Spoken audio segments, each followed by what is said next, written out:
butchered that. Anyway, so tonight I wanted to make another video talking about my favorite guitar on the planet. I know I made a video earlier talking about how the PRS Silver Sky is my favorite electric guitar to play. I think you can have different favorites. I think that's fair, right?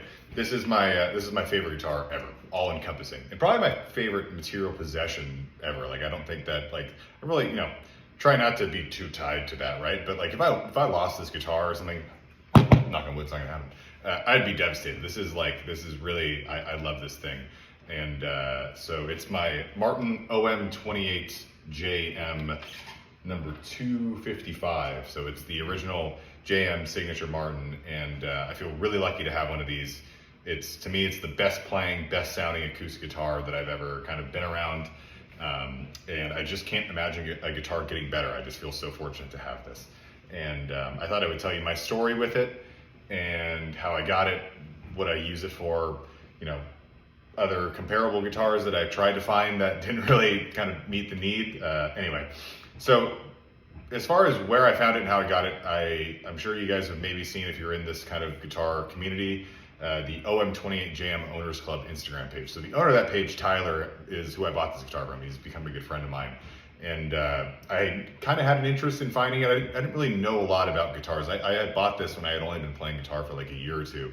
And I kind of read up and I was like, okay, apparently this is like the OG, this is the one to have. So I kind of looked and tried to find some for sale online.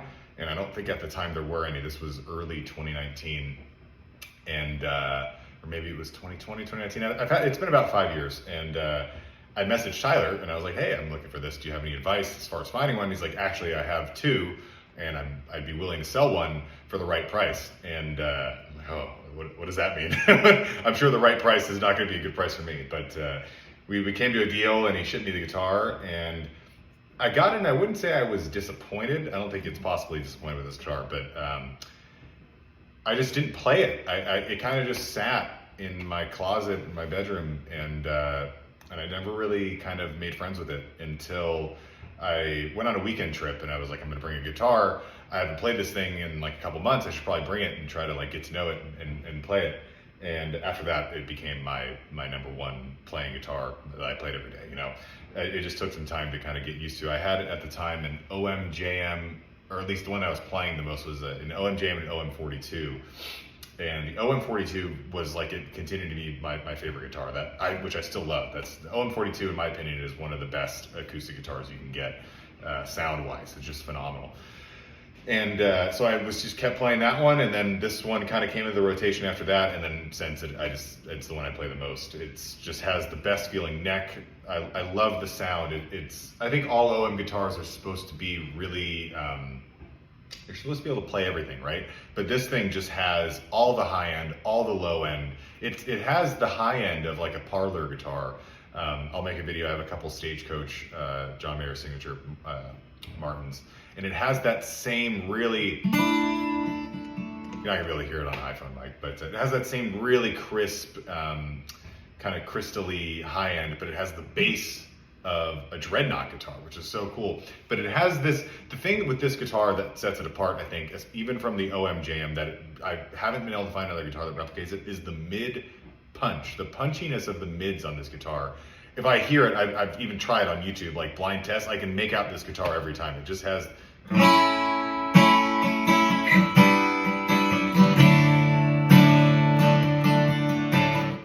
don't know if that would even make an example of it, but the mids, the punchiness of the mids are really just awesome. And just overall, the sound is, there's nothing that I've ever played or anything I've ever done with this guitar where I've thought this one thing could be better, and I can't say that about all acoustic guitars. Dreadnoughts sometimes lack the high end, parlor guitars lack the bass.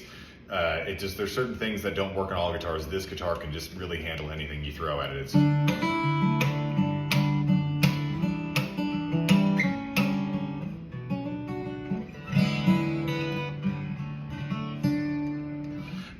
It's just awesome.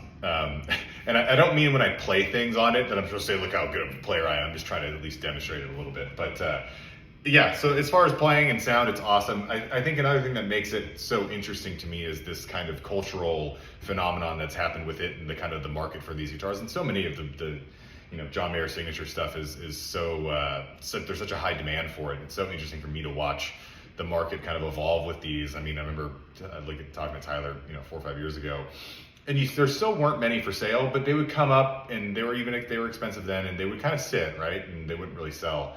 But now it's like there's been one that's come for sale in the last year that I know of, maybe two, and they go immediately. There's always people looking. Anytime I post this on my my guitar Instagram, people DM me, is one for sale or whatever, and I don't think I could ever sell, especially this one. I have a couple others of this model that I've kind of accumulated over time, but it's been so funny and fun to watch the market change and the kind of craze for these guitars. It's the same thing with the Black One Fender. The one of '83 that has a similar kind of presence in the culture. It's in demand guitar. I think it's fascinating. Oh, this amp is on. Click that off. But yeah, it's just really, it's an awesome guitar, and I think one of my favorite things about it is just the way it looks too. I think the design is just nailed. The coolest things are obviously the aluminum. You can see the aluminum inlay in the headstock and the bridge is really cool. I remember talking to Tyler, he's like, dude, I had an OM28-JM at the time. I was looking for this guitar, but I couldn't find it. And I was considering taking like a silver Sharpie and drawing in, this is like his dirty secret, like drawing in, sorry Tyler, drawing in the, where the aluminum would be. He had mentioned it to me, maybe it was him, somebody else, I can't remember, but I thought that was funny. And I think it's the right amount of pearl too. I'm a big fan of the like sound hole abalone. Unless it's a 45. If it's a 45, put all the pearl on. That's what the guitar is for. It's supposed to be kind of decorative and ornate, but this one I like the simple herringbone trim is awesome. The ivory binding just looks great, and the orange top thing. So I'll talk about a little bit about the orange top thing. So I have a couple early OM.JMs, like 05, 06 OM.JMs, and they have this orange top, but you can't really find. I think it's to do with time, really, because this has even gotten oranger since I've had it. These Englewood, what is it? Engelmann spruce, something like that. I can't believe I'm blanking on the name of the top wood. But the top wood will become oranger. Oh, Engelmann spruce? And it'll become oranger over time. So if you go buy a new OM.JM right now, they're pretty yellow. Tyler jokes that they're piss yellow, which is kind of true. But as you play them, they open up, they become this really cool, deep orange. It's just beautiful. I just love this guitar.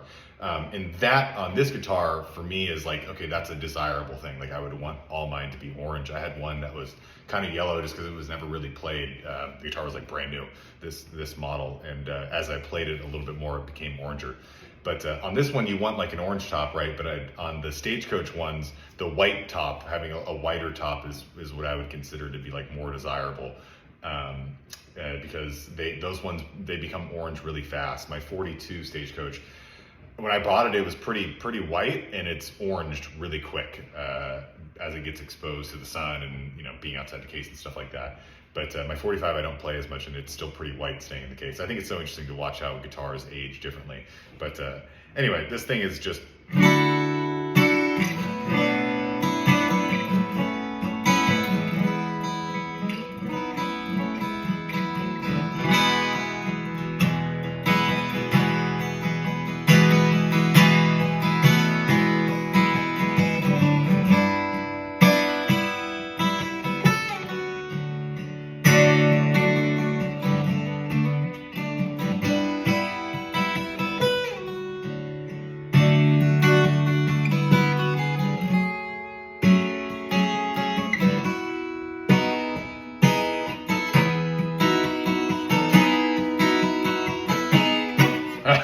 Mess it up. Anyway, the guitar just plays and sounds great. Every time I pick it up, I just feel so lucky and fortunate that I get to have it and play it. I mean, if I like walked into a guitar store or went to a friend's house and played this, and I'd be like, I can't have it. This is crazy. Like I just feel so lucky, and it's definitely like my prized thing of any collection or anything like that. Like this is my guitar, and I think that's the cool thing about guitars is they're collectibles that you use, therefore you build this bond with them, right? So like this is like it's part of my family, you know what I mean? It sounds corny, but I really mean it. Like, you have so many memories associated with that. I have that same thing with one of my Silver Skies that I like played. That was the first guitar I ever played like in front of people in a band. And like that always has a special place in your heart. That's why I think guitars are such a cool thing, as far as, I think collecting things is cool, and people go crazy over certain things, but I think things that you collect that you kind of just get and then put in a box and you never see again aren't nearly as interesting to me as guitars or cars or things that you can use and build experience with and build memories with. I think is so special, and this is definitely just one of its.